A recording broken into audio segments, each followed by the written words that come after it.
In a cozy nest, nestled amongst reeds, Mother Duck patiently awaited the arrival of her ducklings. One by one, the eggs cracked open, revealing fluffy yellow ducklings. Each cheek brought a smile to Mother Duck's beak.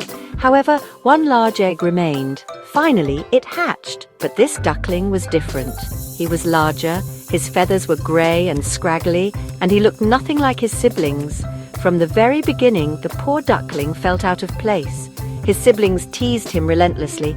"You're too big and ugly," they quacked, pushing him away from their games. Poor Mother Duck tried to defend him, but even she had to admit he looked quite different. The little duckling's heart ached with sadness. He just wanted to be accepted. As the ducklings grew, the poor duckling's troubles only worsened. The other animals in the farmyard joined in the torment, mocking his appearance and awkwardness. He was pecked, chased, and shunned. Every day was a struggle, filled with fear and humiliation. One day, unable to bear the torment any longer, the duckling decided to run away. He fled the farmyard, seeking solace in the nearby woods. He wandered for days, alone and frightened, with only his own reflection in the water for company. "Why am I so different?" he cried, his heart heavy with despair. As the days grew shorter and the leaves turned golden, the first chill of winter began to bite. The poor duckling, still alone and lost, searched desperately for shelter and warmth. Food was scarce, and the icy wind seemed to pierce his very bones.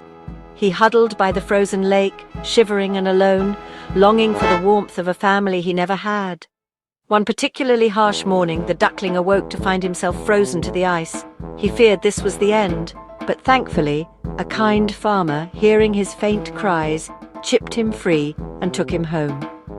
While the warmth of the farmer's kitchen was a welcome respite, the noise and chaos frightened the poor creature, and he soon fled back into the cold. Finally, spring arrived, bringing warmth and new life to the land. The duckling, having survived the harsh winter, felt a surge of hope. He stretched his wings, feeling stronger than ever before. As he glided over a crystal-clear lake, he noticed a group of magnificent birds swimming gracefully.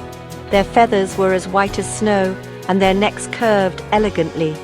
Could these be the creatures he had heard whispers of, the majestic swans? Tentatively, he approached them, fearing rejection once more.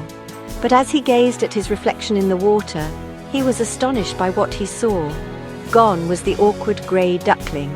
In his place was a beautiful swan with sleek white feathers and a graceful neck. The swans welcomed him into their midst, accepting him as one of their own. Finally, the duckling understood.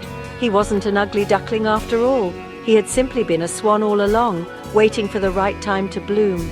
From that day forward, the swan embraced his true nature, living happily ever after, a testament to the transformative power of resilience and self-acceptance.